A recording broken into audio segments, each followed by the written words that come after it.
You know, me and Caleb, we've been doing a lot of work this summer on our farms, but like I said, one of the things that we really look forward to every year is youth season, which comes in September 18th here in Iowa this year.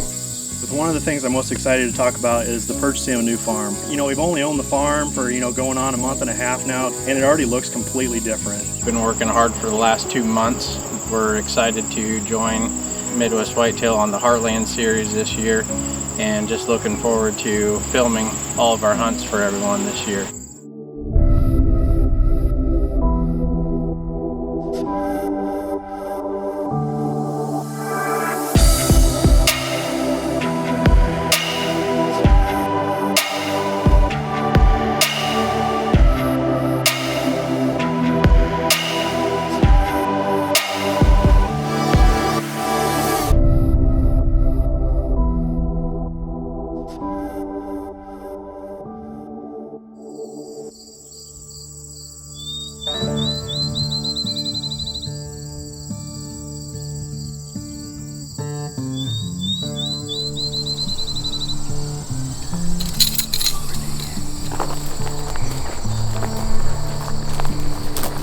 Welcome back to Midwest Whitetail. It is September 8th. Ryan and myself are out here this morning getting a little work done before work. Came in this morning to a spot that I'm expecting to have some luck youth season this year.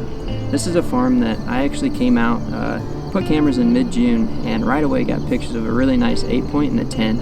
And me and Caleb actually came out and filmed those deer. The 10 and the 8 came out one night. I actually pulled cameras off of this farm to move them to some other spots, see if I could get pictures of some other deer in velvet.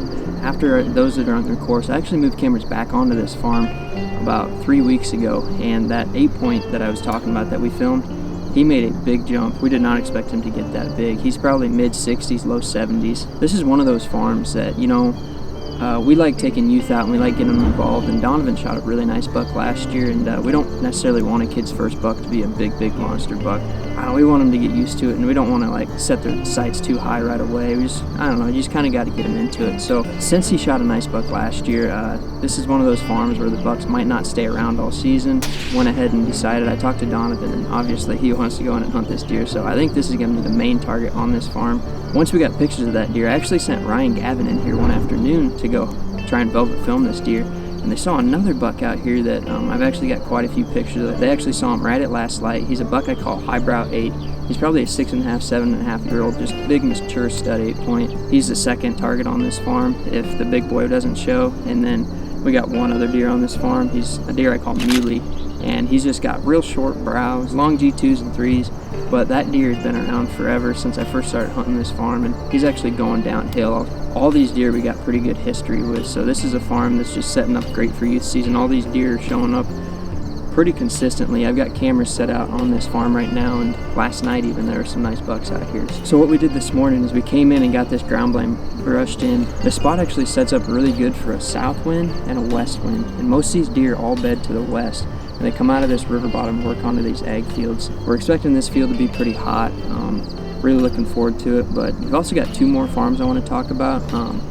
The second one is a farm pretty close to Mike's home farm, actually. It's the same farm that Donovan shot his youth season deer on last year.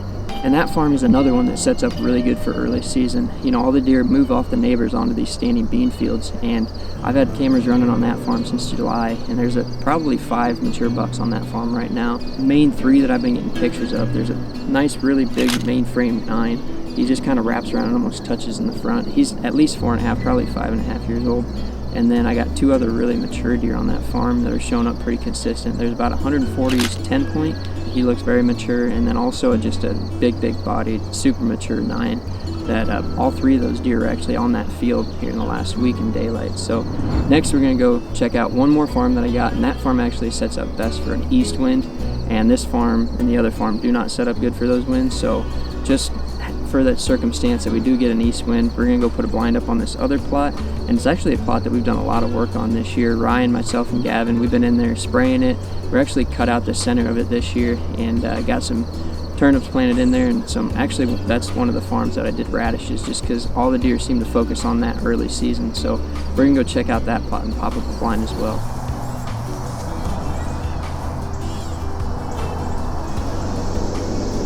All right, Here we are back here in the plot, guys, and we just finished up getting the blind set up and checking out the food plot, and the radishes and turnips are coming in awesome. Better than I could have expected for a first year food plot, really, and just super pumped about this farm and this plot right here. It seems to heat up here in October, but the two main bucks that I'm focused on this farm is a 7.5-year-old. He's actually used, in the past he had split 3, so I call him the split 310, but he's actually clean this year and just went back to a 10-point. But as a 7.5-year-old, he's definitely at the top of the hit list. And there's also a 5.5-year-old 10-point that I've had pictures of on this farm for the last 3 years as well. And he's just a solid, probably high 30s, low 40s buck. But both those deer have been active in this plot here in the last couple of weeks. They've been hitting these scrapes pretty good. Me and Caleb have been putting up a ton of vine scrapes this year, and the success we've had on them is just, it's been outstanding. So Caleb's actually going to talk a little bit more about those here coming up in the future. But like I said, this is kind of the third option, plan C for youth season, but if we do happen to get an east wind, this is probably where we'll be at. So like I said, that's kind of it for youth season here. Got all these farms wrapped up. Just going to let them sit, monitor the cell cams here in the next couple weeks, and come September 18th, hopefully we got a buck pattern and we can get boys out on them. But thank you guys for watching Midwest Whitetail. All right, guys, welcome back to Midwest Whitetail, the Heartland Show. It is September 6th, and Caleb and I are out here working on a few projects to kind of wrap up the off season here for 2021. And this has been a busier off season than even normal. With one of the things I'm most excited to talk about is the purchasing of a new farm. My wife and I were kind of pleased to announce that we actually purchased our first farm this off season. Although it's not the biggest chunk of land, it's ours, and that's something I'm really excited to talk about and really introduce over the coming years. One of the things I tried to go into when we were looking for a farm is we wanted something that was maybe depreciated in value a little bit, with the idea that it needed sweat equity put into it. One of the things with that farm was that it had a lot of small locust trees on it and a lot of stuff where honestly just neglect over several years. It's an old pasture farm is what it is, and just small saplings were popping up all over the place, and we have the goal of actually bringing it back to tillable.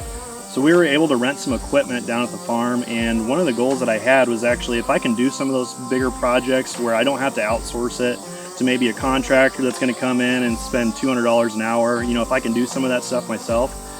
First of all, I enjoy doing it, and then also it's one of those things where I'm also enhancing my investment. But we were able to rent some equipment.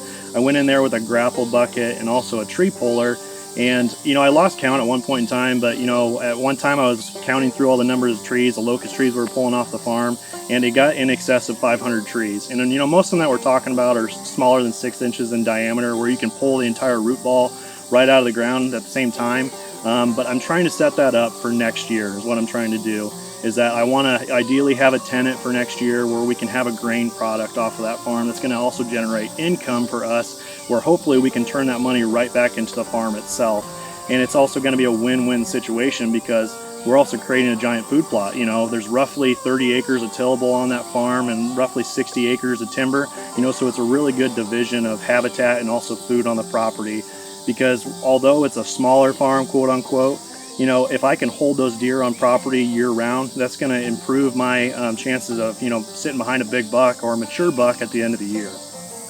In the coming weeks leading up to season, there's a lot of projects I still want to get done down at the new farm. Really a reoccurring theme you're going to see across Midwest Whitetail right now is you're going to see a lot of us are transitioning our cameras from their summer positions over to, most of them are going to be across mock scrapes or, even community scrapes that we've known, have been in certain locations in the past. I'm going to start doing that here on the what I'm going to call the home farm, and we've actually been calling it Area 52 is what we've been calling it, kind of internally. It's kind of just something that kind of caught on in the family. So I'm looking forward to doing that. And although I haven't had a ton of mature bucks on camera at this point in time, I'm not putting a lot of weight into that at this point in time. The farm is really, it's a large timber block is what it is. And there's not a lot of food sources on the property right now. But right now, the bucks are going to be transitioning into their fall ranges. And I really think that I'm going to start putting together that hit list because it's just too good of an area for there not to be a few good mature bucks cruising around there. Although cameras have been slow here, there are some faces I look forward to showing up here in the coming weeks. And one of them being a buck I called Mr. Clean. I had several encounters with that buck in the past, and we actually found one of his sheds during the off season, not on this property, but on an adjacent property. So it was cool to pick that up. And a buck that we've been talking about for a while now, over the past several years, is a buck we call P2 or Prodigy 2.0. You know, Caleb and I, we've had kind of overlapping history with this deer a little bit because we do hunt some overlapping farms that are really close to each other. He's a really difficult deer to really pin down a pattern, even a summer pattern. You know, where, you know, I had several Cuddeback photos of him last year, but it was so sporadic. You know, last January, this plot that I'm actually standing in front of right now, I had him on there 2 consecutive days in a row in early January. And then I spent the entire rest of the season hunting this general vicinity, trying to go after that specific deer, and he never showed up again.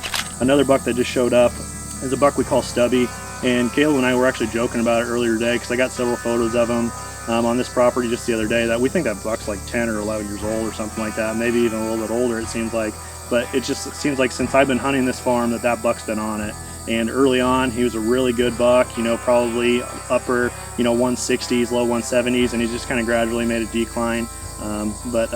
As the coming weeks kind of put themselves together, we'll be putting together those hit lists, and I really look forward to P2 hopefully being at the top of that. Hello and welcome to Midwest Whitetail, the Heartland. It's started the 2021-22 season here for Thad and I, and we're going to go out today and put out a blind that I got this year. We're going to put out the Redneck Gilly blind.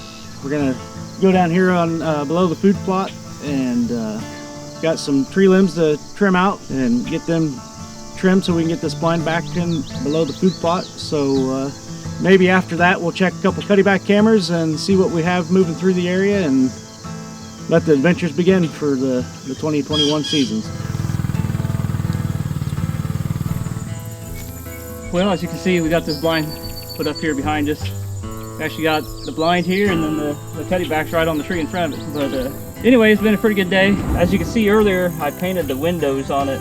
It always seems like when we have the windows down, when we're hunting it, the deer are just on that blind in a hurry when they hit the field. But I've seen a lot of guys do it this way, so I'm just going to give it a little bit of a test to see if it actually works or not. With that, I want to talk to you about a couple deer on this farm that we'll be after this year. I have a tight rack 10 that has showed up on camera quite a bit. He's actually been on the farm for 2-3 years now, so he should be, I would say, at least 4 or 5. The other deer that we have on this farm, which if he shows up will be our #1 buck probably, is the Big 10. I talked about him a lot last year while we was hunting. We actually encountered him, I don't know, 3 or 4 times in the month of November, but the only thing is he hadn't showed up on camera this year at all, but hopefully he'll show up here shortly. With that, we're looking forward to bringing you the 2021 season. We got a lot of other stuff to bring to you. This will kick our season off anyway. So thanks for watching Midwest Whitetail, the Heartland. Good afternoon, everybody. It is August 31st. Me and Jeff are here in the urban zone. We're putting the final touches on this clover plot. We sprayed it for weeds and put some fertilizer down to help this clover. The other food plot I got here, I'm hunting for northerly winds. This is kind of southerly winds, and it's tight to bedding.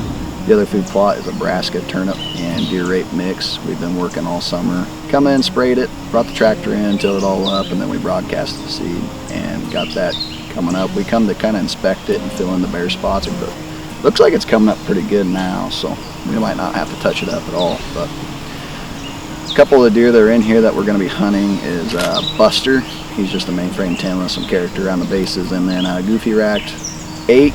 And then there's a new buck that just showed up at 10 with a split G3 that going to be interesting to see what he looks like here in the next card pour. So I haven't got really great pics of him. So there's a couple shooters here in town. I'm going to target Buster. Statewide, I don't really got much showing up on camera. I've got 1 buck from previous year. He's the only buck that I've got showed up from last year for my statewide permission farms I'm hunting. Yeah, I'm Jeff Heiden from Central Iowa here, and I have a lease property and been working on that all summer long. We've got a bunch of food plots on the property. It doesn't set up super well as a bow hunting property, and being the bow hunter that I am, I've done a lot of work over the past few years, and again this year, to try to make it the best bow hunting farm that I can. So it utilized a lot of food plots and a lot of different setups, you know, to try to bring the deer in close. There's a lot of open country, a lot of CRP on this particular farm, and so we did the same thing there. We've been working hard for the last 2 months have seeded a bunch of different varieties of things in on the farm to try to put a ton of food on it to pull the deer once everything around it gets harvested. I don't get a ton of pictures this time of year of a lot of what I would call my hit list bucks. One in particular I'm looking to return is a deer I'm calling Pisa, and all of his tines kind of lean forward, which is why I called him that, and just looking forward to try to hopefully get him back on camera again and work on seeing if I can't get him picked up. We're excited to join Midwest Whitetail on the Heartland series this year, and just looking forward to working with everybody and filming all of our hunts for everyone this year. So we appreciate everybody watching. We look forward to trying to bring you the story through the season.